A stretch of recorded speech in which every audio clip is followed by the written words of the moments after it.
Are you ready to dive into Greek mythology's greatest villainess, the one who turned men to stone with just a glance? Yep, we're talking about Medusa. But hold on, because today we're flipping the script. This ain't your mama's fairy tale. We're serving up the truth about Medusa, the kind of tea that'll make you question everything you thought you knew. So grab your goblet, my little mythos, because we're about to spill the secrets of the Gorgons and uncover the shocking truth about Medusa's curse. You heard that right, curse. Medusa wasn't always the hideous monster we know from those classic tales. Nah, she had a story, a tragic one, and it's time we gave her the spotlight she deserves. So sit tight, because this is the true story of Medusa, the tragic tale of a woman cursed by the gods. She was once a beautiful priestess, living a peaceful life in Athens, far from the lurking danger that would soon engulf her. In the golden days of Greece, where temples stood tall and marble gleamed under the sun, there lived a woman named Medusa. No, not that one. Not yet. This Medusa was a simple village girl, pure of heart and blessed with beauty. Her days were filled with the scent of wildflowers and the sound of bird song as she frolicked through the hills surrounding the great city of Athens. Her laughter echoed through the valleys, a melody that stirred the hearts of every man who heard it. Even the mountains seemed to smile down on her, enjoying her presence. In the heart of Athens, nestled between olive groves and sparkling seas, stood the majestic temple of Athena, a sanctuary of wisdom and courage. Here Medusa found solace and strength, dedicating her life to the goddess of wisdom and war. As a priestess, she served Athena with unwavering devotion, her heart filled with gratitude for the guidance and protection the goddess offered her. Her prayers were whispered among the pillars, and her offerings were the purest of intentions. The temple walls bore witness to her steadfast commitment, each inscription a testament to her unwavering belief. Medusa's life was a tapestry of simplicity, woven with the threads of nature's beauty and the sanctity of her faith. She found joy in the simplest of things: a butterfly's dance, the taste of fresh berries, and the camaraderie of fellow priestesses who shared her devotion to Athena. It was a life untouched by shadows, or so she thought, for fate had a sinister twist in store that would shatter her world and transform her into the very embodiment of fear. But as we all know, even paradise can be infiltrated by darkness. One fateful day, the tranquility of the temple was shattered by the arrival of Poseidon, the mighty god of the sea, whose eyes were as captivating as the depths of the ocean itself. He entered the sacred space with an air of authority, his trident held high, demanding attention. His presence sent shivers down the spines of the priestesses, for who could withstand the allure of a god?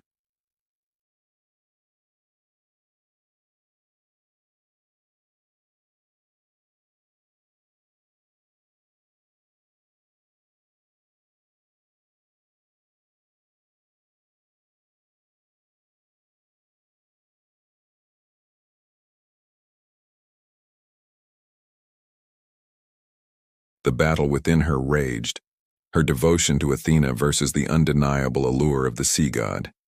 Poseidon, with his eyes gleaming with mischief, locked onto Medusa. He saw in her a challenge, a test of his godly powers. Could he, the mighty god of the seas, be denied?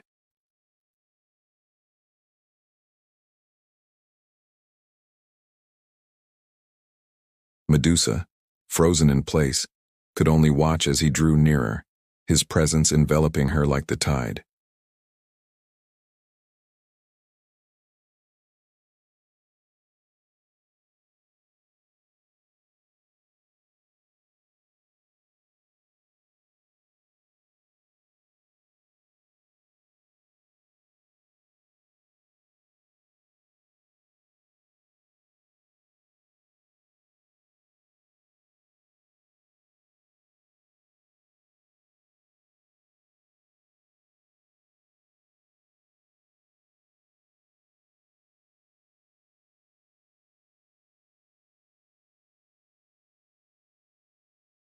Medusa flinched, breaking free from his touch. She stumbled back, her eyes wide with alarm. For the first time she realized the danger she was in. Poseidon, enraged by her resistance, his face contorting with fury, his eyes flashing with power. "You dare defy me, mortal? Do you not know who I am? I am Poseidon," he roared, his voice shaking the very foundations of the temple. "And I demand your obedience." Medusa, trembling with fear, understood the futility of resisting. She was just a mortal after all, and he was a god to be trifled with. Tears streamed down her face, her pleas for mercy echoing through the hallowed halls of the temple. But Poseidon was relentless, driven by a need to dominate and possess. With a swift movement he seized her, ignoring her cries of anguish and her desperate pleas for Athena's intervention. As the other priestesses watched in horror, paralyzed by fear, Poseidon carried Medusa away from the temple, away from everything she had ever known, deeper into the labyrinthine recesses of the temple, hidden from the prying eyes of mortals. Here, amidst the shadows and secrets, Poseidon made his move. His lips crushed hers roughly, his tongue forcing its way into her mouth. Medusa fought against him, her nails scratching his chest, her teeth biting his arms. But it was no use. Poseidon, fueled by his godly strength and lust, overpowered her, violating her in ways that left her spirit broken and her body aching. When he was done, he left her there, collapsed in a heap, her body betraying her with tremors that shook her very core. The temple, once a sanctuary of peace and worship, had become a chamber of horrors, a testament to the violation of a sacred space. Medusa, wounded and violated, fled the temple, seeking refuge in the shadows and anonymity of the bustling city. Her heart, once filled with devotion and laughter, was now a heavy stone lodged in her chest. The joy that had danced in her eyes was replaced by a haunting sadness, a reflection of the turmoil within her soul. Meanwhile, Athena, the goddess of wisdom and protector of maidens, was consumed with righteous anger. She had slumbered peacefully in her celestial abode, blissfully unaware of the turmoil unfolding in her temple. But when she awoke and heard of Medusa's plight, her slumbering wrath stirred. As the realization of what had transpired within her domain washed over her, Athena's eyes flashed with fury, her expression hardening into a mask of resolve. She descended from Olympus, her armor gleaming with divine light, her spear held high, her presence commanding respect and fear in equal measure. Upon witnessing the desecration of her temple and the violation of her devotee, Athena's wrath knew no bounds. She confronted Poseidon, her voice echoing with celestial power. "How dare you, O god of the seas, violate the sanctity of my temple and defile my servant Medusa?" Poseidon, ever the trickster, unfazed by Athena's searing words, merely shrugged, a smirk playing on his lips. "I but desired her beauty, as any mortal or immortal might. What harm did I truly inflict?" Athena, her patience exhausted, unleashed her fury.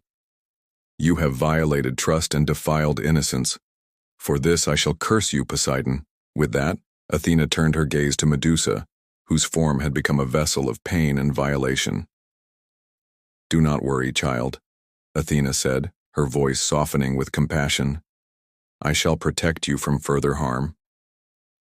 As she uttered these words, Athena's magic surged around Medusa, weaving a shield of protection around her. But Athena's mercy extended no further than that. The pain and violation Medusa had endured needed to be acknowledged, not ignored, and so Athena bestowed upon her a curse that would forever alter Medusa's existence. "Medusa, because of Poseidon's violation, I grant you power over the seas, over the creatures that dwell within them. But alas, your beauty has become a burden.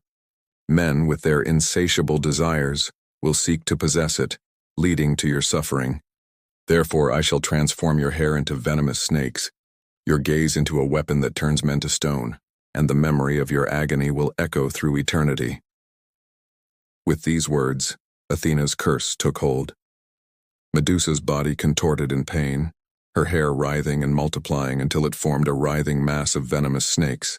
Her eyes burned with newfound power, capable of turning the gaze of men to stone. And thus, Medusa became the Gorgon, a creature feared and reviled throughout the ages.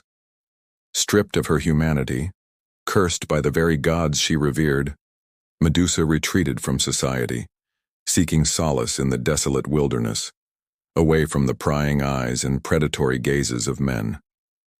Her story became a cautionary tale, whispered in hushed tones, a reminder of the perils of beauty and the ruthlessness of the gods.